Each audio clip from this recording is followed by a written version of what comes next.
ਜੀ ਬਿਲਿਓ ਇਹਨਾਂ ਦਿਨਾਂ ਦੇ ਵਿੱਚ ਅਸੀਂ ਪੰਜਾਬੀ ਪ੍ਰਚਾਰ ਦੀ ਟੀਮ ਸਤਲੁਜ ਦਰਿਆ ਦੇ ਉਹਨਾਂ ਏਰੀਆਜ਼ ਦੇ ਵਿੱਚ ਅਸੀਂ ਕੁਝ ਆਪਣਾ ਕੰਮ ਕਰ ਰਹੇ ਹਾਂ। ਅਸੀਂ ਕੁਝ ਲੋਕਾਂ ਦੇ ਖਾਣੇ ਦਾ ਵੀ ਕਰ ਰਹੇ ਹਾਂ, ਲੋਕਾਂ ਦੇ ਰਾਸ਼ਨ ਦਾ ਵੀ ਕਰ ਰਹੇ ਹਾਂ ਔਰ ਪਿਛਲੇ ਕੁਝ ਦਿਨਾਂ ਦੇ ਦਰਿਆਈ ਬੈਲਟ ਦੇ ਵਿੱਚ ਅਸੀਂ ਜਾ ਰਹੇ ਹਾਂ। ਅੱਜ ਅਸੀਂ ਜਾ ਰਹੇ ਹਾਂ ਕਿ ਜਿਹੜੇ ਕੁਝ ਲੋਕ ਉੱਥੋਂ ਨਿਕਲ ਗਏ ਔਰ ਇਹ ਜਿਵੇਂ ਨਹਿਰਾਂ ਦੇ ਕਿਨਾਰਿਆਂ ਤੇ ਜਾ ਕੇ ਬੈਠੇ ਉੱਥੇ ਉਹਨਾਂ ਦੇ ਵਾਸਤੇ ਕੁਝ ਰਾਸ਼ਨ ਦਾ ਕੀਤਾ ਜਾਵੇ।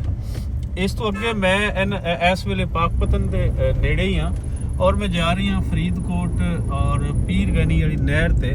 ਉੱਥੇ ਬਹੁਤ ਸਾਰੇ ਲੋਕ ਆ ਕੇ ਬੈਠੇ ਹਨ, ਉਹਨਾਂ ਨੂੰ ਇਸ ਵੇਲੇ ਰਾਸ਼ਨ ਦੀ ਲੋੜ ਹੈ, ਸੋ ਉਹਨਾਂ ਕੋਲ ਚੱਲਦੇ ਹਾਂ।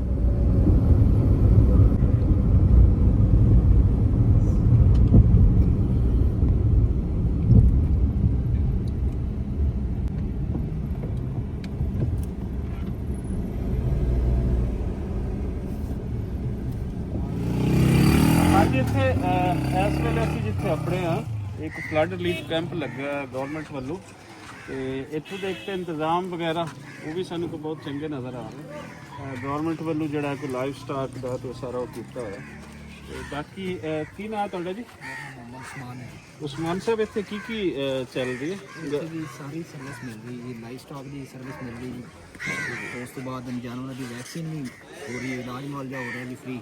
ਠੀਕ ਹੈ ਲਾਈਵ ਸਟਾਕ ਦੀ ਤਰਫੋਂ ਮਰੀਜ਼ ਨਵਾਜ਼ ਦੀ ਤਰਫੋਂ ਜਿਹੜਾ ਜੀ ਉਹਨਾਂ ਨੇ। ਤੇ ਇਹ ਅਸੀਂ ਕਿਹੜੀ ਥਾਂ ਤੇ ਖੜੇ ਆ? ਦੱਖੜ ਫਾਰਮ ਹੈ ਜੀ। ਇਹ ਦੱਖੜ ਫਾਰਮ ਹੈ ਜੀ, ਇਹ ਫਰੀਦਕੋਟ ਤੋਂ ਅੱਗੇ ਆਉਂਦਾ ਹੈ, ਫਰੀਦਕੋਟ ਡਿਸਟ੍ਰਿਕਟ ਪਾਕਪਤਨ ਦੇ ਵਿੱਚ।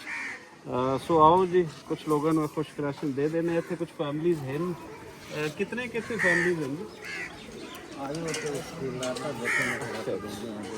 अच्छा कुछ लोग नहीं ना बात हुई ਤੁਹਾਡੇ ਵਿੱਚ ਸਾਰੇ ਕੋਲ ਦਰਿਆ ਪਾਰ ਨਹੀਂ ਜਾਂਦੇ। ਮੈਨੂੰ ਸਫਾਈ ਸੁਣਾਈ ਬੰਦੇ ਦਾ ਨਾਮ ਦੇ ਦੇਣੇ ਉਹਨਾਂ ਨੂੰ ਡੇਟ ਰਜਿਸਟਰ ਅੰਦਰੋਂ ਪਿਆ ਹੀ ਰਜਿਸਟਰ ਲਿਆ ਹਾਂ ਦਿੱਲੀ ਮਤਲਬ ਜਿਹੜਾ ਉਹਨਾਂ ਲਿਖ ਰਹੇ ਨੇ ਸਾਰੇ ਕੋਲ ਦਿੱਲੀ 50 60 ਬੈਗ ਉਹ ਤੁਸੀਂ ਮੈਨੂੰ ਉਹ ਦੇ ਦੇਣਾ ਤੇ ਮੈਂ ਉਸ ਦੇ ਅਕਾਰਡਿੰਗ ਆਪ ਦੇ ਦਿਓ।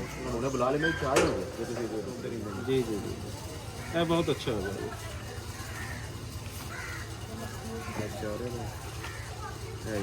ਤੁਸੀਂ ਰਾਸ਼ਨ ਦਾ ਪਿੰਡ ਦਿਓ। ਇਹ ਦਿੱਤਾ ਉਹਨਾਂ ਨੂੰ ਰਾਸ਼ਨ, ਚਲੋ ਉਹਨਾਂ ਨੂੰ ਤੁਸੀਂ ਦੇ ਦਿਓ। ਅਗਰ ਤੁਸੀਂ ਬਹਿਣਾ ਚਾਹੁੰਦੇ ਨੇ ਇੱਥੇ ਬੁਲਾ ਲੈਣਾ, ਸਾਡੇ ਕੋਲ ਵੀ ਆ ਗਏ, ਜਿੰਨਾ ਤੁਸੀਂ ਕਰ ਦਿਓਗੇ ਉਹਨਾਂ ਤੁਸੀਂ ਕਰ ਸਕਦੇ ਹੋ। ਫਿਲਹਾਲ ਤਾਂ ਮੈਂ ਅੱਗੇ ਜਾ ਰਹੀ ਹਾਂ, ਇਹਨਾਂ ਨੂੰ ਦੇ ਲਿਆ, ਇਹਨਾਂ ਨੂੰ ਦੇ ਲਿਆ। ਇਹ ਰਹਿੰਦੇ ਨੇ ਅੰਦਰ ਲਿਖਦੇ ਰਹਿੰਦੇ ਆ ਨਾ, ਨੰਬਰ ਨੋਟ ਕਰਾ ਗਏ ਨੇ, ਇਹ ਰਹਿੰਦੇ ਨੇ, ਇਹਨਾਂ ਨੂੰ ਨਾ ਦੇਣਾ ਸੀ ਆਵੇ ਦਾਦਾ। ਫਿਲਹਾਲ ਹੈ ਮੇਰੇ ਕੋਲ ਨਾ ਖੁਸ਼ਕ ਰਾਸ਼ਨ, ਖੁਸ਼ਕ ਅਸੀਂ ਵੀ ਖੁਸ਼ਕ ਦੇ ਰਹੇ ਹਾਂ ਜੀ ਜੀ।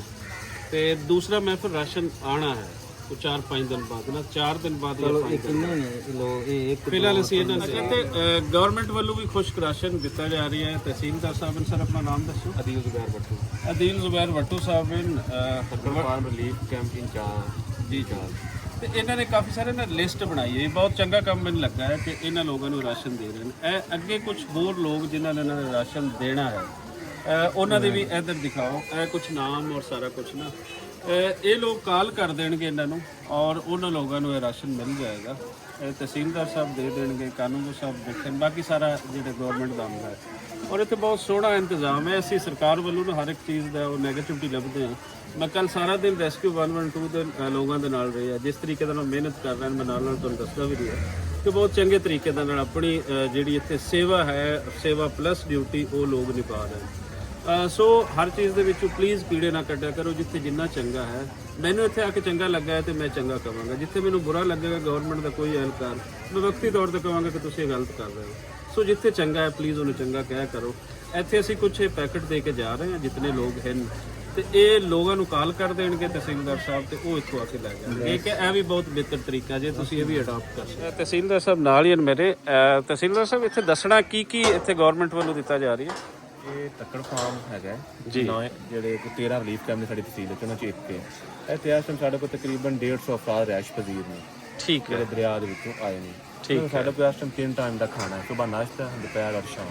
ਠੀਕ। ਉਸ ਤੋਂ ਇਲਾਵਾ ਜਿਹੜੇ ਇਹਨਾਂ ਦੇ ਜਾਨਵਰ ਨੇ ਉਹਨਾਂ ਦੇ ਸਾਡੇ ਕੋਲ ਚਾਰੇ ਦਾ ਬੰਦੋਬਸਤ ਹੈ। ਪਰਾਲੀ ਸੁੱਕੀ ਲੈ ਕੇ ਆ ਰਹੇ ਹਾਂ, ਪੱਠੇ ਹੁਣ ਤੁਹਾਡੇ ਸਾਹਮਣੇ, ਜਵਾਰ ਜਿਹਨੂੰ ਕਹਿੰਦੇ ਆ, ਜਵਾਰ ਆ ਗਈ ਹੈ, ਸਾਈਲੇਜ ਹੈ, ਕੋਈ ਜਿਹੜਾ ਦੂਸਰਾ ਵੰਡਾ ਵੀ ਹੈ। ਉਸ ਤੋਂ ਇਲਾਵਾ ਬਾਕੀ ਕੈਂਪ ਤਿਆਰ ਕੀਤੇ ਨੇ ਮੌਜੂਦ 24/7 ਜਿੰਦੇ ਵਿੱਚ ਸਾਡੇ ਡਾਕਟਰ ਨੇ, ਮੋਸ਼ੀਆਂ ਦੇ ਵੀ। ਉਸ ਤੋਂ ਇਲਾਵਾ ਦੂਸਰੇ ਸਿਹਤ ਵਾਲੇ ਵੀ ਬਾਈ ਇਨਸਾਨਾਂ ਵਾਸਤੇ ਕੋਈ ਮਸਲਾ ਵੀ ਮੰਨ ਕੇ ਮਰੀਮ ਨਵਾਜ਼ ਸਾਹਿਬ ਦਾ ਹੈਲਥ ਕਲੀਨਿਕ ਵੀ 24 ਘੰਟੇ ਅਵੇਲੇਬਲ ਹੁੰਦਾ ਇੱਥੇ। ਠੀਕ ਹੈ। ਉਸ ਤੋਂ ਇਲਾਵਾ ਫਿਰ ਦੂਸਰੇ ਰੈਸਕਿਊ ਵਾਲੇ ਵੀ ਨੇ। ਇਸ ਤੋਂ ਇਲਾਵਾ ਇਹਦੇ ਅੱਗੇ ਨਾ ਸਾਹਮਣੇ ਇੱਕ ਬੋਟਿੰਗ ਪੁਆਇੰਟ ਹੈ, ਲੋਕ ਅਸੀਂ ਰਿਲੀਫ ਕਰਕੇ ਲਿਆਉਂਦੇ ਹਾਂ। ਲੋਕਾਂ ਨੂੰ ਅਸੀਂ 2 ਆਪਸ਼ਨ ਦਿੰਦੇ ਹਾਂ। ਦਰਿਆਈ ਏਰੀਆਜ਼ ਦੇ ਵਿੱਚ ਜਿਹੜੇ ਲੋਕ ਹਨ ਉਹਨਾਂ ਨੂੰ ਅੰਦਰ ਜਾ ਕੇ ਲੈ ਆਉਂਦੇ ਤੁਸੀਂ ਇੱਥੇ ਆਉਣਾ ਚਾਹੁੰਦੇ ਜੇ ਇੱਥੇ ਆ ਜਾਓ, ਕੁਝ ਲੋਕ ਇੱਥੇ ਆ ਜਾਂਦੇ ਨੇ, ਕੁਝ ਦੇ ਅੱਗੇ ਤਾਲੁਕਾਤ ਨੇ, ਅਸੀਂ ਫਿਰ ਉਹਨਾਂ ਨੂੰ ਫ੍ਰੀ ਟਰਾਂਸਪੋਰਟ ਪ੍ਰੋਵਾਈਡ ਕਰਨੇ ਆ ਕਿ ਜਿੱਥੇ ਉਹ ਜਾਣਾ ਚਾਹੁੰਦੇ ਨੇ। ਮਤਲਬ ਮੈਕਸਿਮਮ ਜਿੰਨਾ ਅਸੀਂ ਕੋਸ਼ਿਸ਼ ਕਰ ਸਕਦੇ ਹਾਂ ਉਤਨਾ ਅਸੀਂ ਕਰ ਰਹੇ ਹਾਂ। ਬਹੁਤ ਅੱਛੇ ਜੀ। ਇਹ ਆਫਾਕ ਸਾਹਿਬ ਹਨ ਜੀ, ਇਹ ਵੀ ਨਾਲ ਅੱਜ ਸਾਡੇ ਸੇਵਾ ਨਿਭਾ ਰਹੇ ਹਨ ਜਨਾਬ। ਤੇ ਇਹ ਸਰ ਕੀ ਆਇਆ ਹੈ? ਰਿਕਸ਼ੇ ਤੇ ਖਾਣਾ ਆਇਆ ਹੋਇਆ ਜੀ। ਇੱਥੇ ਜੀ ਖਾਣਾ ਵੀ 2 ਟਾਈਮ ਆਉਂਦਾ ਸਰ? ਇਹ ਨਹੀਂ 3 ਟਾਈਮ ਦੇ ਰਹੇ, ਤਿੰਨ ਨਾਸ਼ਤਾ ਕਰਵਾਇਆ ਤਾਂ ਅੱਛਾ। ਇਸੇ ਤਰ੍ਹਾਂ ਫਿਰ ਸ਼ਾਮ ਵੀ ਆ ਜਾਏਗਾ, ਸ਼ਾਮ ਅਸੀਂ ਦੇਗਾ ਪਕਾਰ। ਠੀਕ ਹੈ। ਮਤਲਬ ਇਹ 3 ਟਾਈਮ ਖਾਣੇ ਤੇ ਅਵੇਲੇਬਲ ਹੈ। ਔਰ ਤੁਸੀਂ ਦੱਸ ਰਹੇ ਹੋ ਕਿ ਤਕਰੀਬਨ 150 ਲੋਕਾਂ ਦਾ ਤੁਸੀਂ ਇਸ ਟਾਈਮ ਰਾਈਸ ਪਜ਼ੀਰ ਹੈ ਕਿਉਂਕਿ ਬੰਦੇ ਇਹਨਾਂ ਦੇ ਬਾਹਰ ਗਏ ਨੇ ਮਾਲ ਮਵੇਸ਼ੀਆਂ ਦੇ ਕੋਲ, ਲੇਕਿਨ ਇਹਨਾਂ ਨੂੰ ਹੁਣੇ ਜਿਹਨਾਂ ਨੂੰ ਪਤਾ ਆ ਜਾਣਗੇ ਜਾਂ ਕੁਝ ਖੁਦ ਨਾਲ ਲੈ ਜਾਂਦੇ ਨੇ, ਉਹ ਰਾਬਤਾ ਫਿਰ ਇਹਨਾਂ ਦਾ ਹੈ। ਬਹੁਤ ਚੰਗਾ ਹੈ ਜੀ। ਔਰ ਇੱਕ ਹੋਰ ਜਿਹੜੀ ਚੀਜ਼ ਇੱਥੇ ਸਾਰਿਆਂ ਤੋਂ ਚੰਗੀ ਹੋਰ ਲੱਗ ਰਹੀ ਹੈ ਕਿ ਇਹਦੇ ਨਾਲ ਨਾਲ ਸਫਾਈ ਸੁਥਰਾਈ ਉਹ ਬਹੁਤ ਬਿਹਤਰ ਹੈ। ਔਰ ਦੂਸਰਾ ਇੱਥੇ ਚਾਰੇ ਦਾ ਵੀ ਕੀਤਾ ਜਾ ਰਹੀ ਹੈ, ਕਿਉਂਕਿ ਅਸੀਂ ਇਨਸਾਨਾਂ ਦਾ ਤਾਂ ਸੋਚ ਲੈਂਦੇ ਆ, ਉਹ ਸਾਰੇ ਹੀ ਸੋਚਦੇ ਨੇ, ਲੇਕਿਨ ਜਿਹੜੇ ਜਾਨਵਰ ਹਨ ਉਹਨਾਂ ਦਾ ਨਹੀਂ ਹੁੰਦਾ। ਤੇ ਇਸ ਵਾਰੀ ਇੱਕ ਹੋਰ ਜਿਹੜੀ ਚੰਗੀ ਚੀਜ਼ ਹੈ ਉਹ ਚਾਰੇ ਦੀ ਹੈ। ਅਸੀਂ ਚੜ੍ਹਦੇ ਪੰਜਾਬ ਦੇ ਅੰਦਰ ਵੀ ਦੇਖੀਏ ਤਾਂ ਬਹੁਤ ਸਾਰੀਆਂ ਤਨਜ਼ੀਮਾਂ, ਬਹੁਤ ਸਾਰੇ ਲੋਕ, ਬਹੁਤ ਸਾਰੇ ਅਦਾਕਾਰ, ਬਾਕੀ ਸਾਰੇ ਦੋਸਤ, ਉਹ ਬਹੁਤ ਚੰਗਾ ਇਸ ਚਾਰੇ ਤੇ ਉਹਨਾਂ ਨੇ ਫੋਕਸ ਕੀਤਾ ਹੋਇਆ ਹੈ। ਐਮੀ ਵਰਕ ਨੇ ਕੀਤਾ ਹੋਇਆ ਕੈਂਪ ਵਾਲੇ ਨੇ ਜੀ। ਬੇਸਿਕ ਐਜੂਕੇਸ਼ਨ ਦਿੱਤੀ ਜਾਂਦੀ ਹੈ, ਬਹੁਤ ਅੱਛਾ। ਇੱਥੇ ਜੀ ਬੇਸਿਕ ਐਜੂਕੇਸ਼ਨ ਦਾ ਵੀ ਬੰਦੋਬਸਤ ਹੈ। ਸਵੇਰ ਦੇ ਟਾਈਮ ਇੱਥੇ ਹੁੰਦਾ ਹੈ। ਇਹ ਚਾਰਾ ਇਸ ਤਰੀਕੇ ਆਉਂਦਾ ਹੈ। ਇਹ ਗਵਰਨਮੈਂਟ ਵੱਲੋਂ ਚਾਰਾ ਆਇਆ ਔਰ ਇਹ ਚਾਰਾ ਇੱਥੇ ਵੰਡ ਦਿੱਤਾ ਜਾਏਗਾ। ਡੇਲੀ 10 ਤੋਂ 15 ਟਨ ਚਾਰਾ ਦਿੱਤਾ ਜਾ ਰਿਹਾ ਇਸ ਕੈਂਪ। ਟਨ? ਹਾਂਜੀ ਟਨ। ਕੱਲ 14 ਟਨ ਸੀ। ਹਾਂ ਟਨ ਦੇ ਵਿੱਚ ਅਗਰ ਮਣਾਂ ਦੇ ਵਿੱਚ ਦਸੀਏ 25 ਮਣ ਦਾ 1 ਟਨ ਹੁੰਦਾ ਹੈ ਜੀ। ਔਰ ਤੁਸੀਂ ਇਹ 250 ਮਣ ਇੱਕ ਦਿਨ ਦਾ, ਇਹ ਮਤਲਬ ਅਗਰ ਅਸੀਂ ਕਹੀਏ ਤਾਂ ਕੋਈ 500 ਜਾਨਵਰ 20 ਕਿਲੋ 15-20 ਕਿਲੋ ਇੱਕ ਜਾਨਵਰ ਖਾਂਦਾ ਹੈ। ਤੇ ਕੋਈ 500 ਦੇ ਕਰੀਬ ਇੱਥੋਂ ਜਿਹੜੇ ਜਾਨਵਰ ਇੱਕ ਬਹੁਤ ਵੱਡੀ ਤਾਦਾਦ ਦੇ ਅੰਦਰ ਹੈ। ਇਨਸਾਨਾਂ ਦੇ ਨਾਲ ਮਤਲਬ 150 ਲੋਕ ਇੱਥੇ ਤੇ 500 ਇੱਥੇ ਜਾਨਵਰ, 500 ਪਲੱਸ ਉਹਨਾਂ ਦਾ ਇਹ ਚਾਰਾ ਵੀ ਸਾਰਾ ਇੱਥੇ ਹੋ ਰਹੀ ਹੈ। ਸੋ ਜਿੱਥੇ ਬਹੁਤ ਸਾਰੀਆਂ ਥਾਵਾਂ ਤੇ ਜਾ ਕੇ ਮਾਯੂਸੀ ਹੁੰਦੀ ਹੈ, ਇੱਥੇ ਆ ਕੇ ਦੱਖੜ ਫਾਰਮ ਤੇ ਬਹੁਤ ਚੰਗਾ ਲੱਗ ਰਹੀ ਹੈ। ਰੱਬ ਕਰੇ ਕਿ ਇਸੇ ਤਰੀਕੇ ਸਾਰੇ ਪੰਜਾਬ ਦੇ ਅੰਦਰ ਜੋ ਹੋ ਰਹੀ ਹੈ, ਪੰਜਾਬ ਸਰਕਾਰ ਕਰ ਰਹੀ ਹੈ, ਹੋਰ ਕੰਮ ਕਰਨ ਦਾ ਲੋੜ ਹੈ, ਇਹਨਾਂ ਨੂੰ ਵਧਾਉਣ ਦੀ ਲੋੜ ਹੈ, ਥਾਂ ਤੇ ਹੋਣੇ ਚਾਹੀਦੇ, ਲੇਕਿਨ ਜਿੱਥੇ ਹਨ ਉੱਥੇ ਕੰਮ ਬਹੁਤ ਸਾਨੂੰ ਸੁਣਾ। ਹਾਂਜੀ ਲਓ ਜੀ, ਸਾਡੇ ਖੜੇ ਕਾਲ ਕਰ ਦਿੱਤੀ ਸੀ ਇਹਨਾਂ ਨੇ ਇੱਥੋਂ ਕਾਨੂੰਗੋ ਸਾਹਿਬ ਨੇ, ਤੇ ਇਹ ਆ ਗਏ ਨੇ। ਇਹਨਾਂ ਨੇ ਕਿਹਾ ਜੀ ਇਹਨਾਂ ਨੂੰ ਤੁਸੀਂ ਆਪ ਰਾਸ਼ਨ ਦੇ ਦਿਓ ਤੇ ਬਾਕੀਆਂ ਨੂੰ ਅਸੀਂ ਦੇ ਦੇਵਾਂਗੇ। ਸੋ ਜੀ ਖੁਸ਼ਕ ਰਾਸ਼ਨ ਦੇ ਇਹ ਤੁਸੀਂ ਰੱਖ ਲਓ। ਸ਼ੁਕਰੀਆ sir, thank you so much ਜੀ। ਤੇ ਬਾਕੀ ਲੋਕਾਂ ਨੂੰ ਤੁਸੀਂ ਕਾਲ ਕਰਕੇ ਕਰੋ। ਇਹ ਜਿਹੜਾ ਮਵੇਸ਼ੀਆਂ ਨੂੰ ਚਾਰਾ ਦੇ ਰਹੇ ਨਾ, ਪਿੱਛੇ ਜਿਤਨੇ ਮਵੇਸ਼ੀ ਹਨ ਇਹ ਦਿਖਾਓ ਫੈਸਲ ਸਾਹਿਬ। ਇਹ ਸਾਰਾ ਮਵੇਸ਼ੀਆਂ ਨੂੰ ਚਾਰਾ ਗਵਰਨਮੈਂਟ ਦੇ ਹੈਂਡ ਤੇ, ਕੁਝ ਇਹਨਾਂ ਨੇ ਛੱਡ ਦਿੱਤੇ, ਮੱਝਾਂ ਆਪਣੇ ਤੌਰ ਤੇ ਚੱਲ ਰਹੀਆਂ ਨੇ। ਇਹ ਬਾਕੀ ਹੁਣ ਸਾਰੇ ਲੋਕਾਂ ਨੂੰ ਇਸੇ ਤਰੀਕੇ ਨਾਲ ਬੁਲਾ ਰਹੇ ਨੇ, ਇਸੇ ਤਰੀਕੇ ਦੇ ਨਾਲ ਚਾਰਾ ਵੀ ਦਿੰਦੇ ਨੇ। ਪਿੱਛੇ ਜਿਤਨੇ ਜਾਨਵਰ ਹੈ, ਇਹ ਪਲਾਟ ਹੈ, ਕੁਝ ਹੋਰ ਪਿਛਲੇ ਪਲਾਟ ਹੀ ਫਿਰਦੇ ਨੇ ਦੋ ਜਗ੍ਹਾ ਇਹ ਸਾਰਿਆਂ ਨੂੰ ਗਵਰਨਮੈਂਟ ਵੱਲੋਂ ਇਸੇ ਤਰੀਕੇ ਨਾਲ 1-2 ਘਰਾਂ ਦੇ ਲੋਕਾਂ ਨੂੰ ਬੁਲਾ ਲਈਏ। ਇਸ ਤਰੀਕੇ ਦੇ ਨਾਲ ਨਾ ਲੋਕ ਇੱਥੇ ਨਹਿਰਾਂ ਦੇ ਕਿਨਾਰਿਆਂ ਤੇ ਉਹ ਬੈਠੇ ਨੇ। ਤੇ ਅਸੀਂ ਪਹਿਲੇ ਤੇ ਗਏ ਸੀ ਉੱਥੇ ਰਿਲੀਫ ਕੈਂਪ ਜਿਹੜਾ ਗਵਰਨਮੈਂਟ ਦਾ ਲੱਗਾ ਹੋਇਆ, ਤੇ ਉਸ ਤੋਂ ਬਾਅਦ ਹੁਣ ਅਸੀਂ ਇਹਨਾਂ ਲੋਕਾਂ ਵਾਸਤੇ ਇਹ ਹੁਣ ਜਿਸ ਤਰੀਕੇ ਦੇ ਨਹਿਰਾਂ ਦੇ ਕਿਨਾਰੇ ਹਨ ਇਹਨਾਂ ਨੂੰ ਇੱਥੇ ਅਪੜਾ ਰਹੇ ਹਾਂ, ਕਿਉਂਕਿ ਇੱਥੇ ਇਹਨਾਂ ਦੇ ਕੋਲ ਕੋਈ ਨਹੀਂ ਅਪੜਦਾ। ਰਿਲੀਫ ਕੈਂਪ ਦੇ ਵਿੱਚ ਗਵਰਨਮੈਂਟ ਵੀ ਸਪੋਰਟ ਕਰ ਰਹੀ ਹੈ, ਲੇਕਿਨ ਇਹਨਾਂ ਲੋਕਾਂ ਦੇ ਵਾਸਤੇ ਇਹ ਆਉਣਾ ਜ਼ਰੂਰੀ ਹੈ ਔਰ ਇਹਨਾਂ ਲੋਕਾਂ ਦੀ ਸਪੋਰਟ ਕਰਨਾ ਉਹ ਬਹੁਤ ਜ਼ਰੂਰੀ ਹੈ। ਕੀ ਨਾਮ ਤੁਹਾਡਾ ਜੀ? ਇਹ ਹਫੀਜ਼ ਸਾਹਿਬ ਜੀ, ਕਿਹੜੀ ਥਾਂ ਤੋਂ ਆਏ ਹੋ ਤੁਸੀਂ? ਜੀ ਸਾਰੇ ਛੇਨੇ ਸਾਰੇ ਛੀਨੇ। ਕਿੰਨੀ ਕੁ ਦੂਰ ਹੈ? ਉਹ ਕਮ ਸੇ ਕਮ ਇੱਥੋਂ 10-15 ਕਿਲੋਮੀਟਰ। ਅੱਛਾ, ਦਰਿਆ ਦੇ ਵਿੱਚੋਂ? ਹਾਂਜੀ। ਤੇ ਤੁਸੀਂ ਸਾਰੀਆਂ ਮੱਝਾਂ ਮੁੱਝਾਂ ਕਿੰਨੇ ਦਿਨ ਹੋ ਗਏ ਤੁਹਾਨੂੰ ਇੱਥੇ ਆਏ? ਇੱਥੇ ਦੀ ਸਾਨੂੰ 8-10 ਦਿਨ। 8-10 ਦਿਨ ਹੋ ਗਏ। ਤੇ ਕੋਈ ਲੋਕ ਆਉਂਦੇ ਨੇ ਤੁਹਾਨੂੰ ਸਪੋਰਟ ਕਰਨ, ਕੋਈ ਗਵਰਨਮੈਂਟ ਵੱਲੋਂ? ਨਹੀਂ ਜੀ, ਬਸ ਲੰਗਰ ਪਾਣੀ ਮਿਲ ਰਹੀ ਹੈ, ਚਾਵਲ ਦੇ ਰਹੇ। ਕੌਣ ਲੋਕ ਆਉਂਦੇ ਨੇ ਜਾਂ ਗਵਰਨਮੈਂਟ ਦੇ? ਨਹੀਂ ਜੀ, ਲੋਕ ਆਉਂਦੇ ਨੇ ਜੀ।